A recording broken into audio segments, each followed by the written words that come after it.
Ta-da! And here we are again. Okay. Yay! Woo! We made it. Okay. We made it. Yes. There.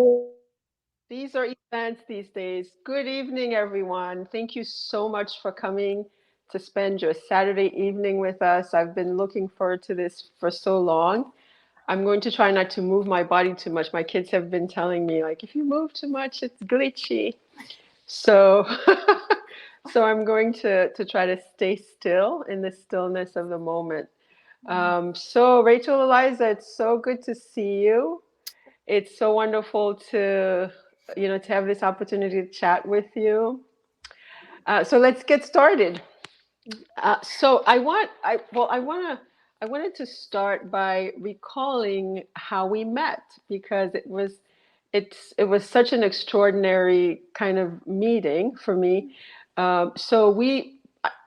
Nikki Giovanni was organizing this wonderful gathering for Miss Toni Morrison called A Sheer Good Fortune at Virginia Tech, and it was such an amazing gathering. And I think and I thought of it after Ms. Morrison died, because at that night she said, if there's nothing ever done for me after this, like, this would have been great, because Maya Angelou was there, Toni Morrison, of course, was there, and Sonia Sanchez, and you, and Terry Jones, and Jericho Bright. It's like, it was such a wonderful and amazing gathering.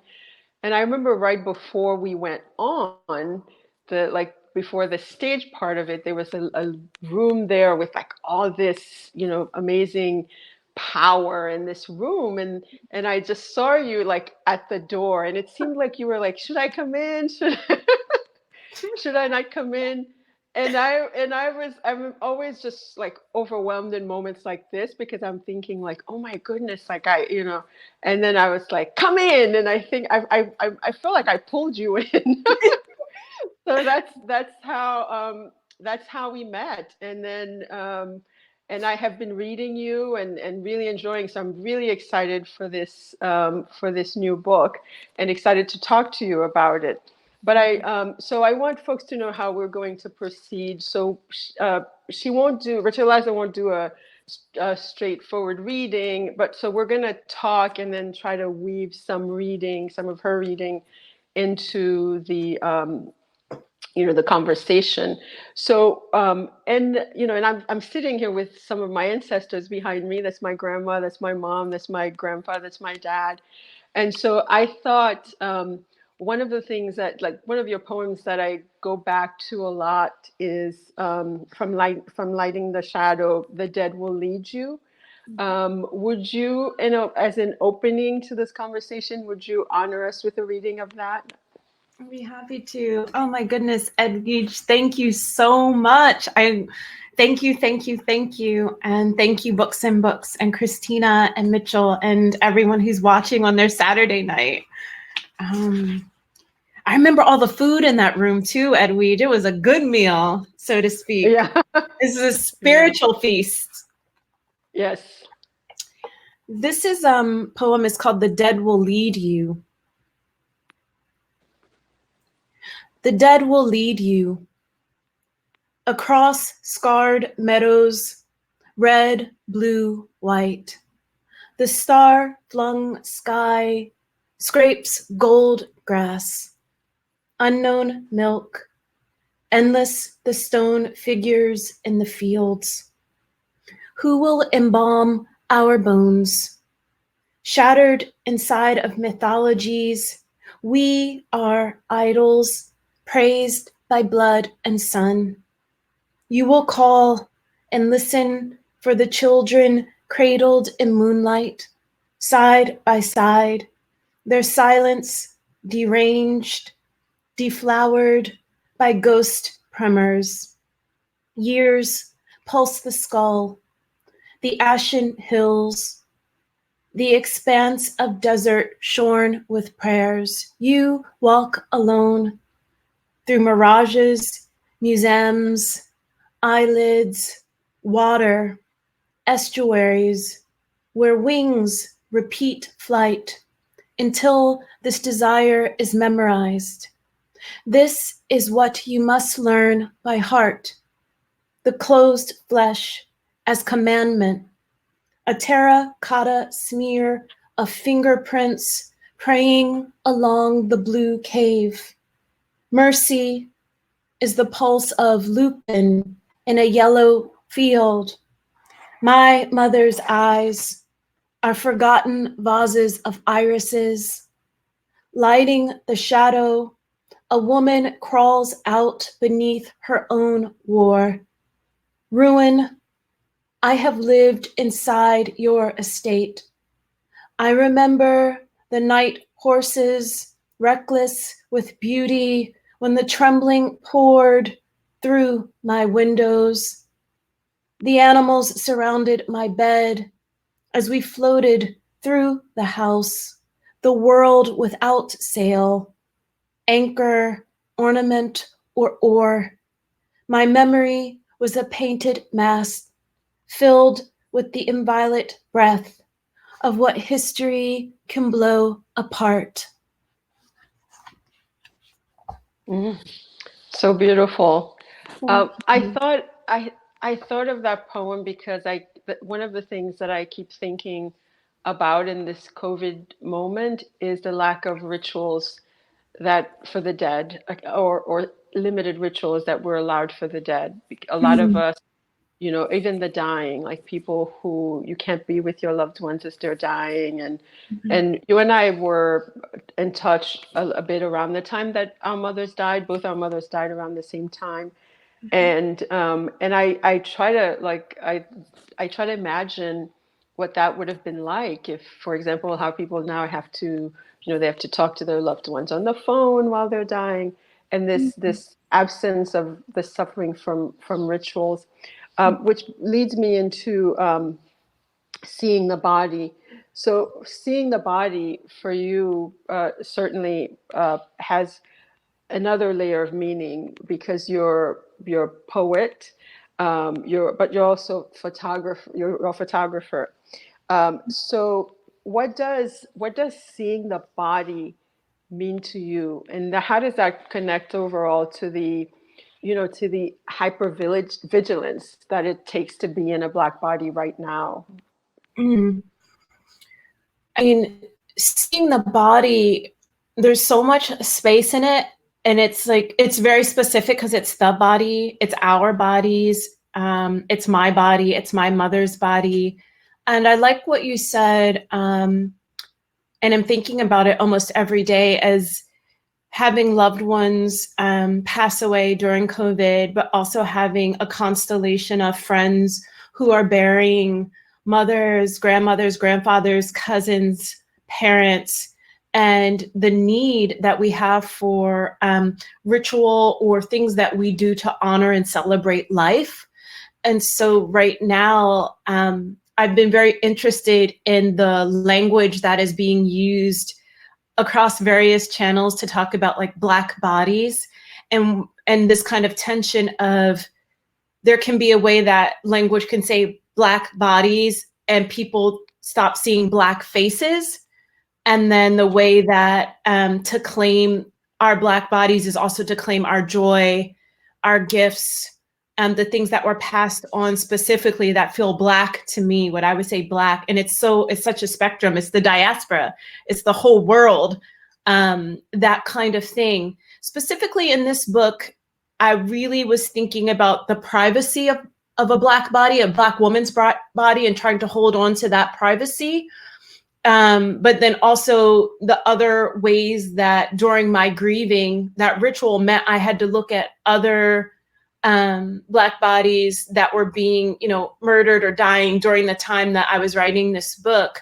And so seeing the body too is also, it's also language too, like actual words. It's like the body of the world. Like there's a lot of nature in my book, and to see a certain geography, like the body of a mountain or the body of the desert, and to put myself inside those bodies and try to find a relationship of lineage and connection to the earth, and to, as you mentioned, ancestors.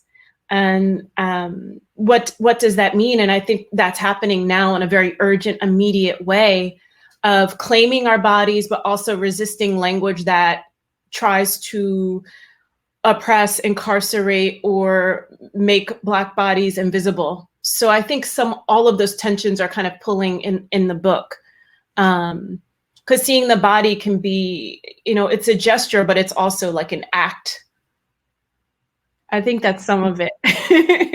Yeah, well, I've heard you say before that, like in your photography, you've avoided saying like I've shot this photograph or I've captured this image. Is there? Would you expand a little bit on why you would rather avoid that language, and also, is there an equivalent in written language? Like, do you feel there's also certain type of you know words that are equally like worth avoiding? Yeah.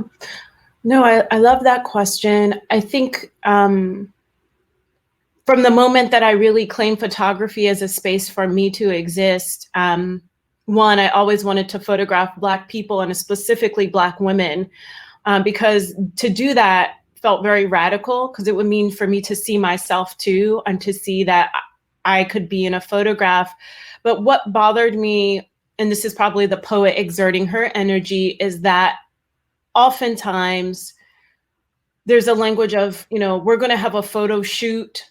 I'm going to take your image, or I captured it, or I took the shot, or come over and I'll shoot you. It's a lot of kind of colonizer language to me, honestly. And so I see the photographs that I make or I'm interested in as much more collaborative.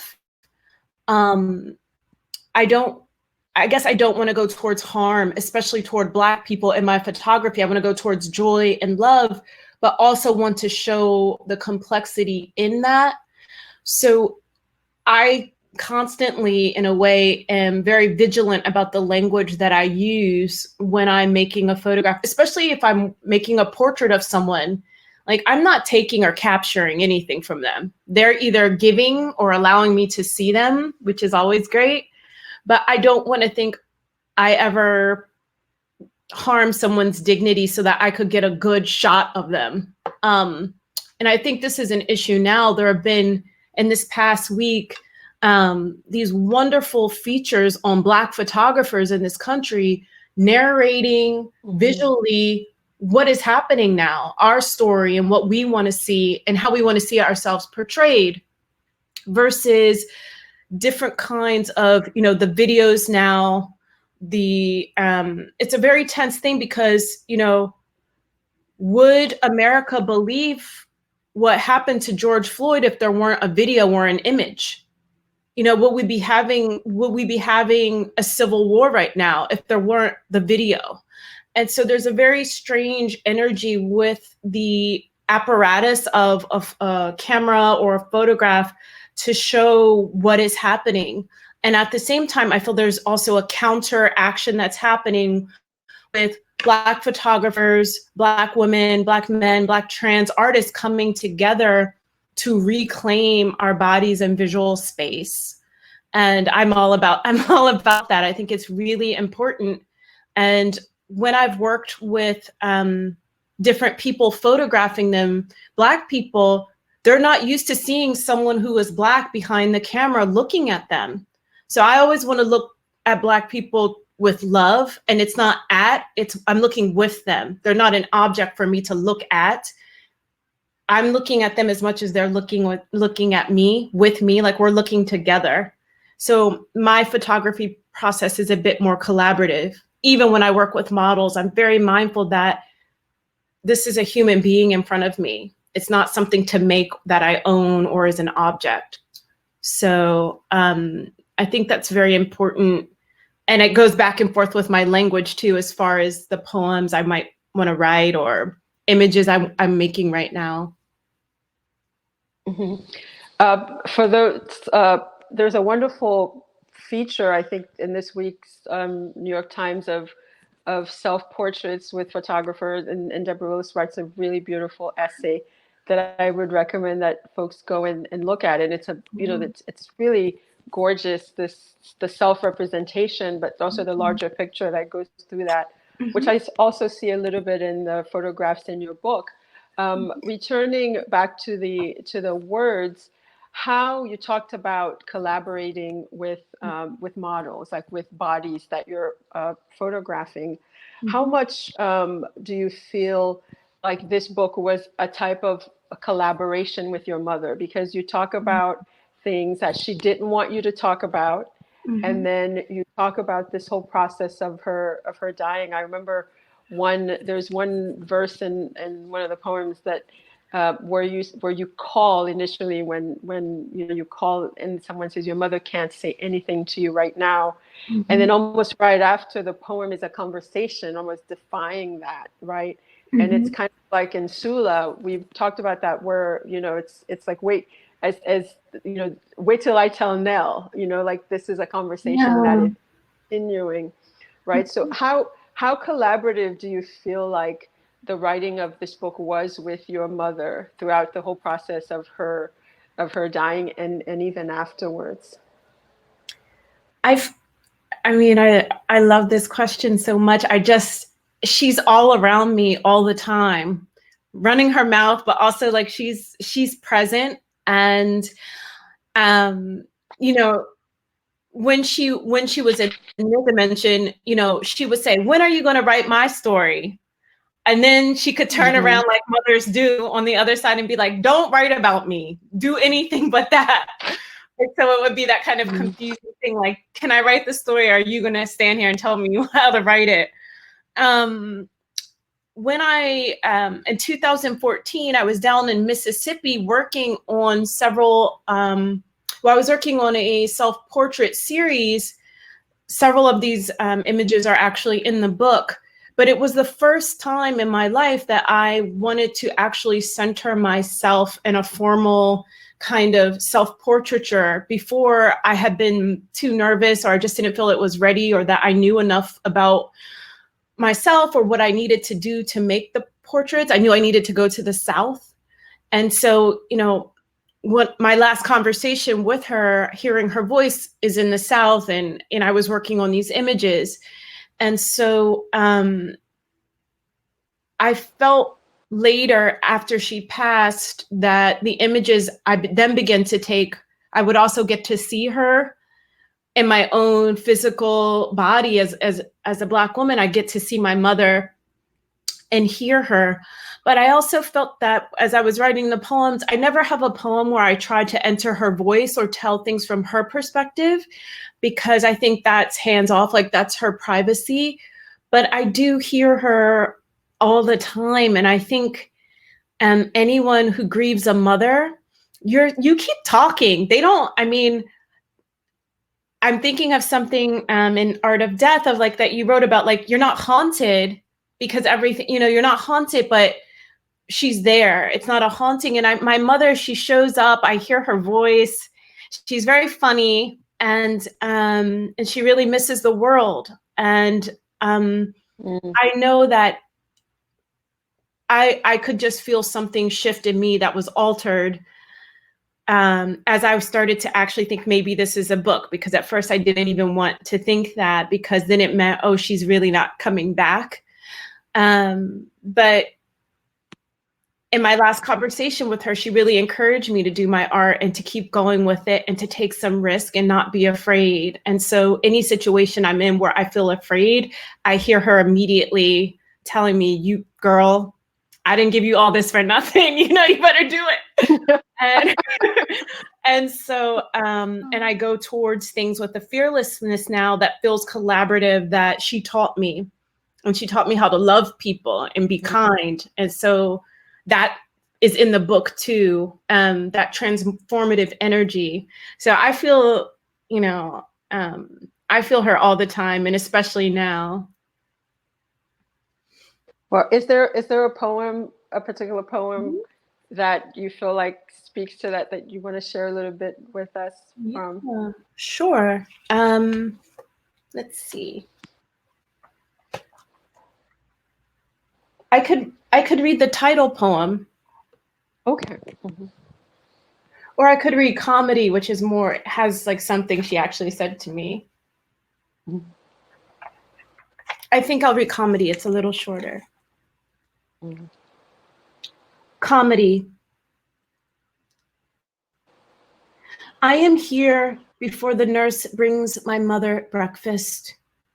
I study her body, try to remember if I caught my mother in the dream I had the night before, where the hem of her gown flew through a silver tunnel without end.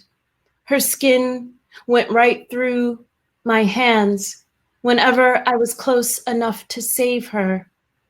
She slipped through her name I could not stop calling until I sat up alone in my crib. Embarrassed, she tells me she remembers how she phoned me last night to let me know she was in the morgue. She laughs as the nurse whose feet squeak in Minnie Mouse Crocs arrives with tea. We watch the nurse with eyes that will never remember her face. Thank her for the toast that is thicker than my mother's hand. That morphine is some powerful shit, my mother says.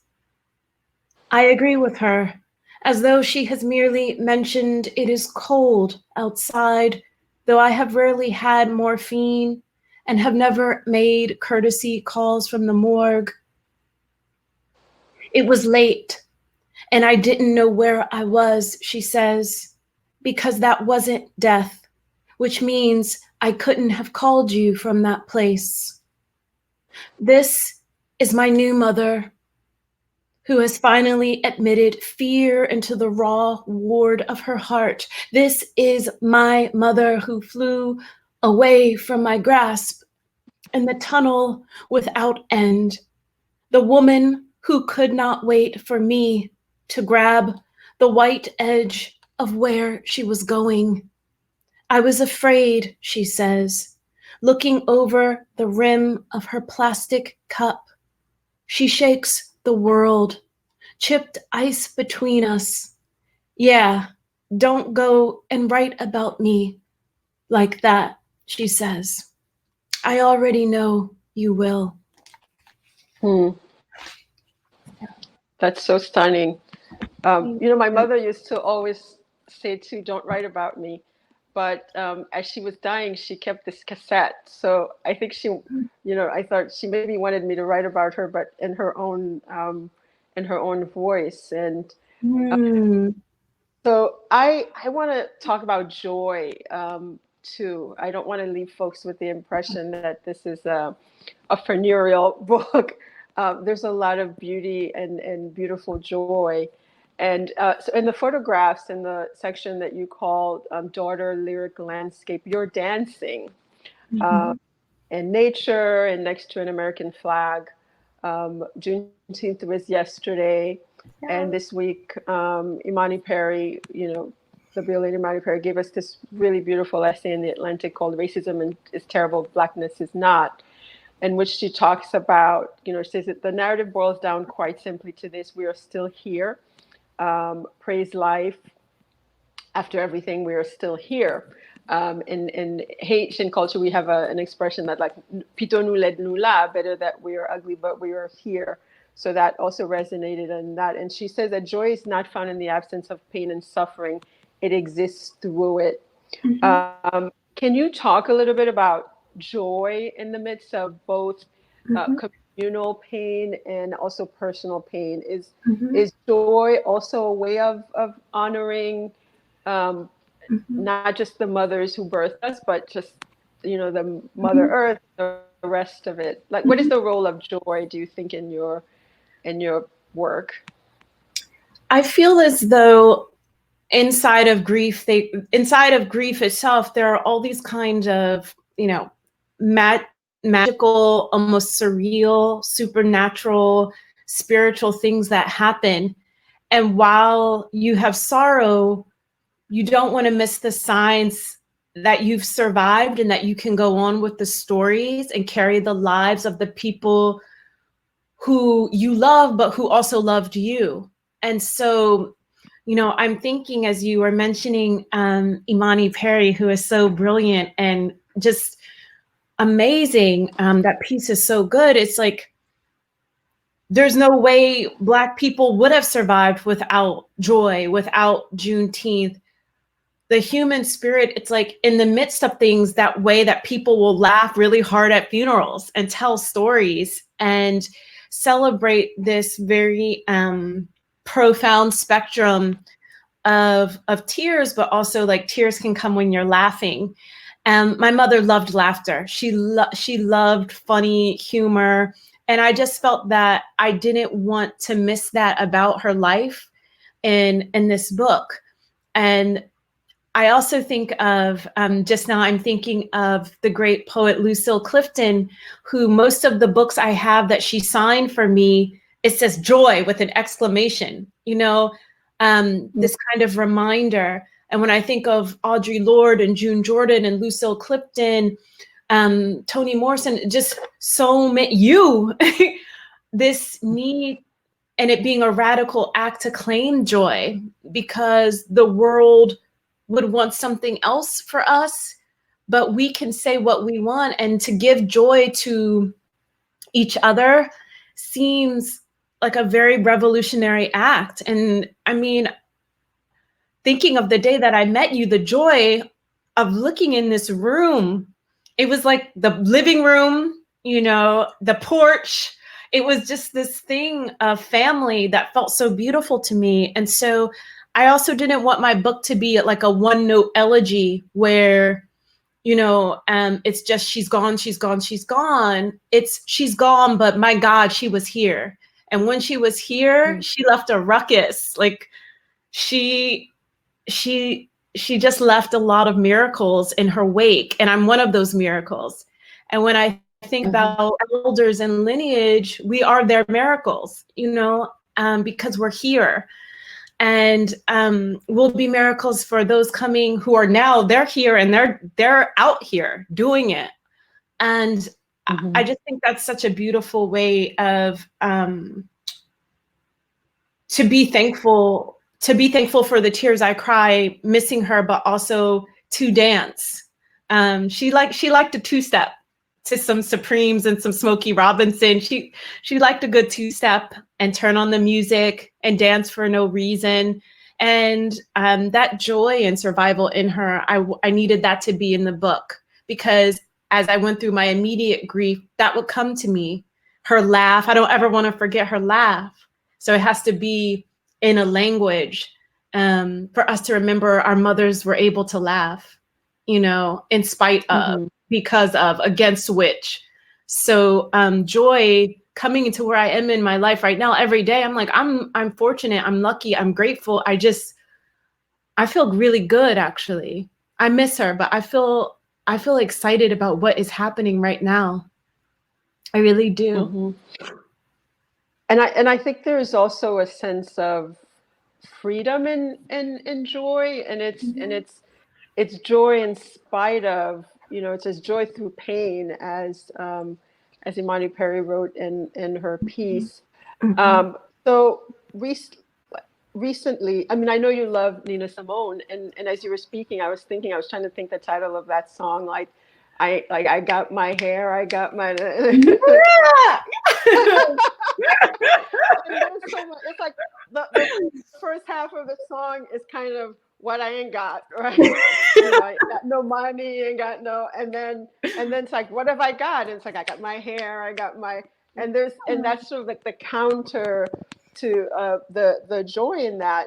So I'm going to wrap up so I can give everyone a chance to ask you questions. But I wanted to so yesterday there was the Black Artists for Freedom. If people want to read, it's 1,000 cultural workers who are Black who released a statement. So you can read it at blackartistsforfreedom.com. So I wanted to ask, what does Black freedom look like to you? And I think that's a question that that was also part of the process of those who came up with the statement. It's something. So what does that look like to you? Wow. I mean, signing it and reading it and reading. I've actually read it like 5 times so far because I'm just, to see our names, to see us there is so gorgeous. I feel it's a thing, and I feel as though someone else has already said it, but a full life that Black people are allowed complexity, nuance, that we're allowed a life that is not contingent on supremacy or economics or relies on us to be a certain kind of capital for a capitalist structure, that we don't have to, should we choose, not have to walk around, feeling that claiming our Blackness means we have to die. And so there's so many different ways within the galaxy of Blackness, to me, that these frequencies being allowed to live and to shine and be radiant. And for other cultures, which are, I feel, all connected to Black diaspora community and culture, for them to realize and understand, like, we are collecting now. Like, we do need to be seen as human beings. This is a human rights issue, and it's for Black people. And I just think of so many different moments where it could have been such a different world if this world allowed us the inalienable rights of a human being. So there are so many ways that, I think one of the points is to imagine Black freedom, like to imagine Black life. And I'm all about that imagination. And I feel as though that vision has been given to us through so many figures in our cultures and our languages and our ways of being. And that we're carrying that forward towards something even more profound and vibrant and freeing and liberating. And it requires a lot of work, but Black people have been doing work. So I'm excited to see where it's going to go. I'm just, every day I get up and I'm just excited about what is going to happen, even though there are hard things that happen almost every day. We could start with COVID and keep going, but it's going to take a lot, but we're worth that, and we deserve that. We deserve that. We should have always had that. We should have always been treated with humanity, and we weren't. And so now we're claiming it, and we're going to get it, and that feels really good to me. That feels really empowering. And I think it's certainly ongoing, and kudos to like all the young people who are so impassioned, and the allies, and but it's an ongoing. It's you never reach it and stop. I think that's the one thing that I've learned in my half a century of life. So before we open up to the wonderful room there, what's next for you? Where do I know you might have some exciting news? Yeah, launching this book in COVID time has been a journey thus far. But working on visual art, and I've just finished a novel. And so I think I will have very good news to announce about that really soon. But I'm really excited. To write a novel, I'm just still blinking my eyes right now. It's magical and marvelous and insane, but here we are. So I think that's my thing, is like working on my novel a bit, but it's there. So it's gonna have a life. Wow. So just what was the difference between, like, how were the processes different between writing poetry and writing and coming over to the novel side? So this is a thing that people don't even know about me, is that when I did my MFA, I did it in fiction. Like, when I was younger, I always wanted to write fiction. And then I think I maybe am on like that Edward P. Jones, like 20-year horse or something, where I just care about it so much in a way that as I started to write poetry, that horse took off. But I still was writing stories and saying they're terrible and awful and putting them away, and then being like, maybe I need to step away from it, but then secretly scribbling stories and words and things. And I have to say, when my mom passed, I thought you either write a novel or you never write it, and that's it.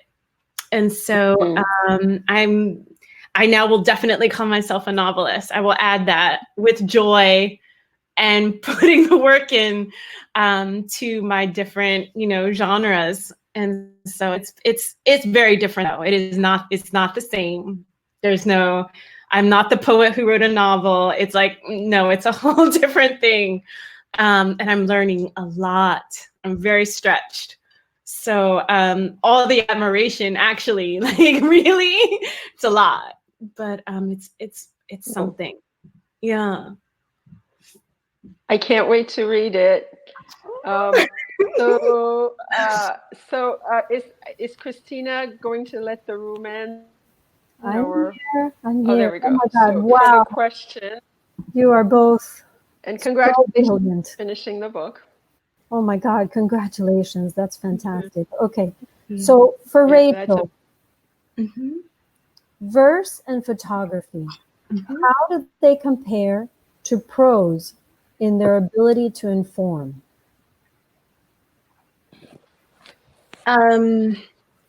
For me, I would say that both my poetry and photography, I would say like I'm a lyric poet and a lyric photographer, which means there's a certain kind of texture that happens in those spaces that is different than prose. For me, like prose, I have to be very specific and I can't go off and like let my language overwhelm action and story in a certain way. Like I can get like really tangled up in my paragraphs of prose and then be like, what is happening here? Where are we? What is going on? And so I have to then like give the reader information and be like, we're in this room, we're here and here. Whereas with photography or poetry, it could be a memory or something that it has a different kind of like bone structure than if you're telling a story, what you need to have at hand to tell a story. And so, photographs and even my poetry is very associative. Knowing that you have to craft it, but it still has to come off almost as if it's this kind of different kind of space that's so visceral and on the bone. But my prose has to have a lot of flesh around it, a sense of place and just, language still, but you have to, I don't know. I like the intimacy of feeling that I'm telling someone a story. I really like how that feels. So for Edwidge, the opposite, prose ahead of verse. How have you chosen your form of choice to express your views? I think I let the work guide me. Sometimes things come and it seems like, I wrote really bad poetry. Like we had the reverse. Like I started out trying to be a poet, and then things just got too long. I was like, this is a really long poem. So I started writing short stories instead. But I try to let the story guide me. But certainly in terms of genre, there are things that I feel like if the thing is urgent that I want to say in the moment, then it's more nonfiction. And if I want to imagine, because for fiction you need longer, you have to imagine the characters, they have to become human beings to you. So that takes a little bit longer. But I let the subject guide me. Okay, so here we have a question for Rachel. Is there a relationship between your poetry and your photography? I think there is a relationship. It depends on what series of photographs that I'm making. So it's very fluid, which I like about photographs. Like, if I'm photographing another poet or writer, there's something there that is not. I always read the work of any poet or writer that I'm photographing because I know that that's almost the truer portrait of them in a certain kind of way, of an interiority that I'm hoping I might get to see visually in their actual, in their bearing and who they are. With my own work, when I was younger, I really kept them separate. Like, here's my poetry, here's my photography. It's, they don't mix, but now I do think it's very messy. I let it go back and forth and just see what it is. I don't think my photography feeds into my prose writing at all. It's very different, although I might have a bit of a photographic eye as far as describing scene or thinking about like how characters might appear or something like that. But more and more with the lyrical kind of energy of my photographs, especially if they're things I'm doing in the studio and I can really manipulate them, that's very different than me, say, a few years ago when I would go out and photograph Black Lives Matter. I would go to protests, I would go to different things. That's like almost a photojournalistic kind of eye of photography. That's not the same as like portraiture or self-portraiture. Although with any of these, I am the person making the image. And so in some way I am responsible or accountable for how I choose to manipulate, edit, revise, or do something with the image. So that's what I would say about that. So following up on that, can you talk a little bit, Rachel, Eliza, can you talk more about the Two Elizas image? Yes, yeah. Two Elizas, I made that in 2009. And I think it's about duality in a certain way. I have versions of it where there are actually like 3 or 4 or 5 or 6 of me all holding different objects and things, and they're holding hands and they're connected. The easiest one, that is a call and response to the work of Frida Kahlo. And during that time that I was working on things that kind of orbited her, lighting the shadow, there's a whole thread of poems that are all about going to Coyoacán and traveling around Mexico. Mexico is a very spiritual kind of sanctuary for me in many ways. The artists, the culture, the community, and just there's something there that I want to go back as much as possible and be there in a way that I cannot be here. And so the Two Elizas, a manual Rolleiflex kind of camera, and then having a manual typewriter, and those are like my hearts. And so, and then I'm holding my own hand. And Lucille Clifton, in her poem, Once You Celebrate With Me, which is also part of my image making for the Two Elizas, is she says, my one hand holding tight my other hand. And so that idea, this joining of the self of, my one hand holding my other hand, this kind of fellowship or communion inside yourself that you could have with your practice as an artist and a citizen as a being, seemed very powerful to me. So that's a little bit behind the Two Elizas, which is now, it's like 11 years old. I mean, it's old now, but it's what it does is still, it's still true. It's such a beautiful photograph. Do you have it you could hold it up for maybe folks who haven't seen it? Is it in? Yeah, it's so gorgeous. Thank you. Let's see. All right. Well, we can take the, there it is. Oh, wow. Oh, it's beautiful. Yeah. Yeah. All right. Thank you. Yeah. So can you talk a little bit about the idea of hauntedness?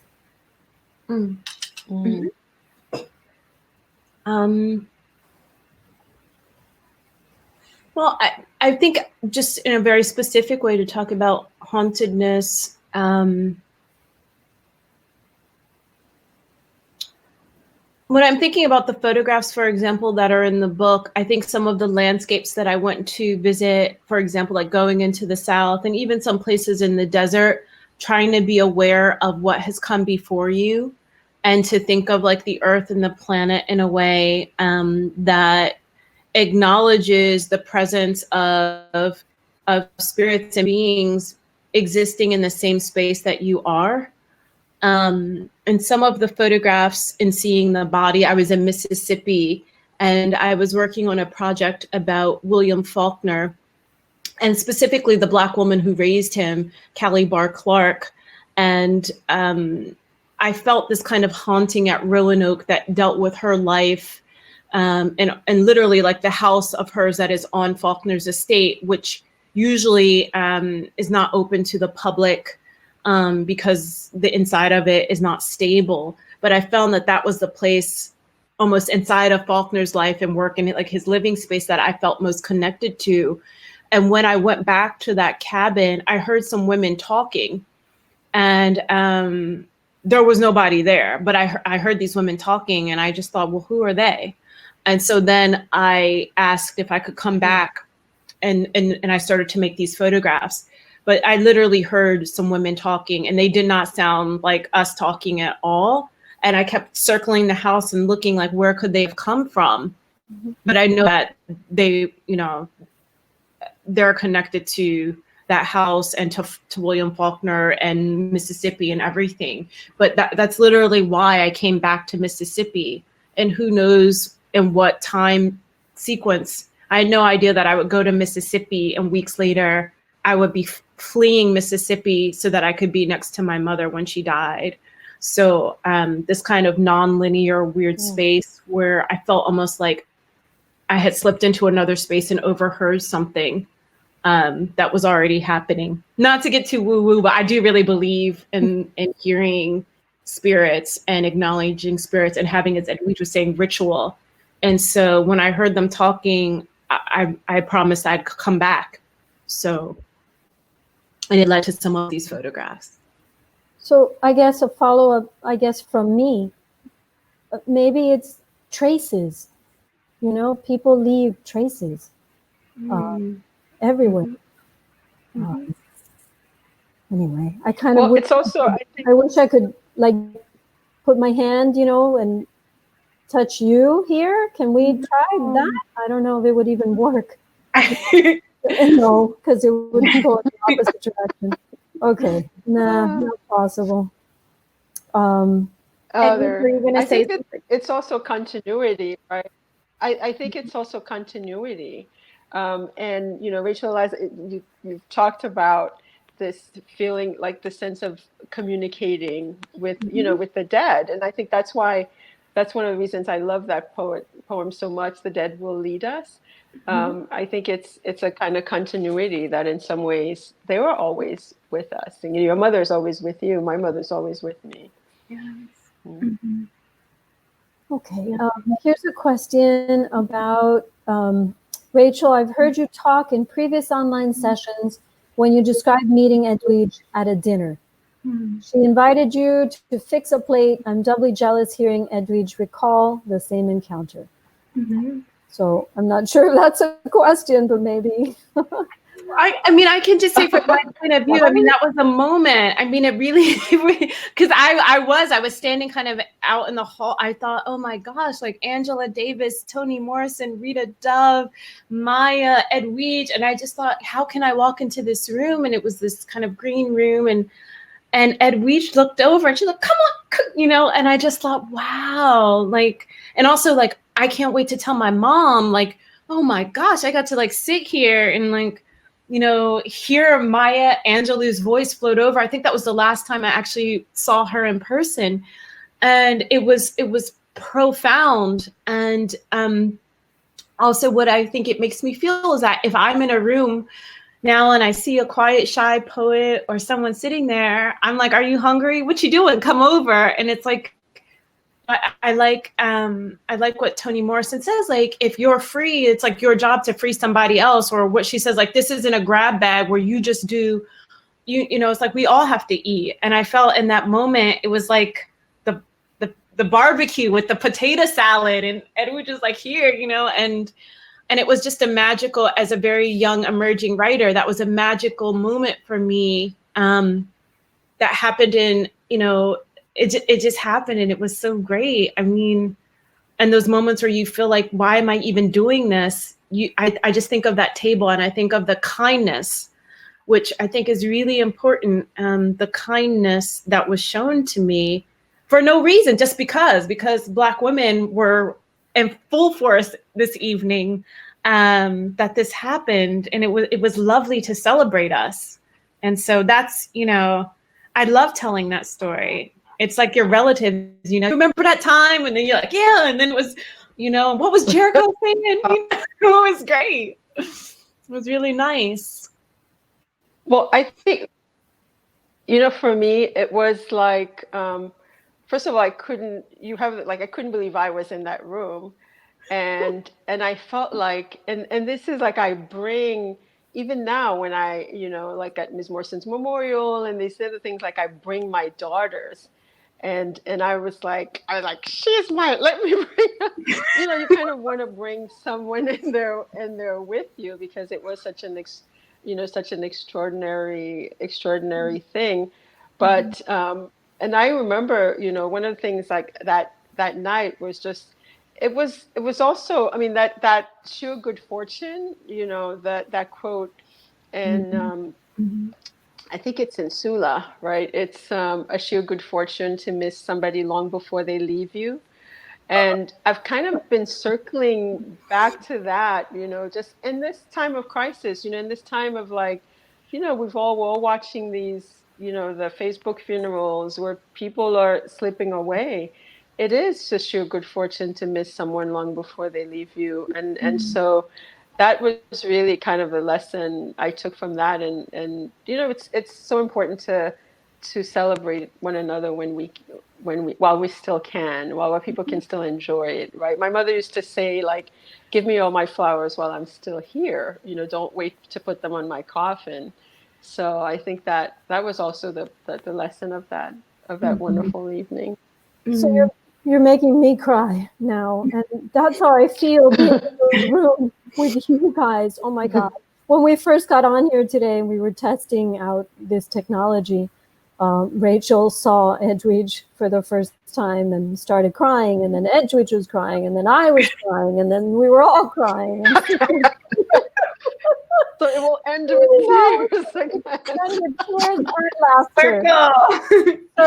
Circle.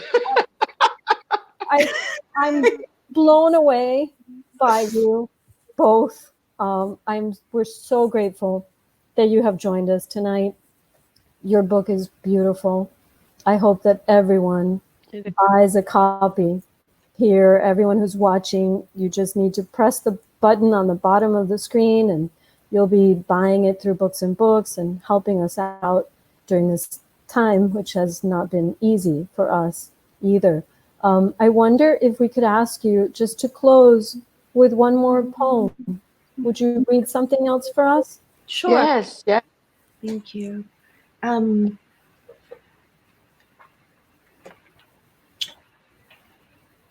going to read a poem called Ode to Langston, and it's to Langston Hughes. And I want everyone to carry away joy.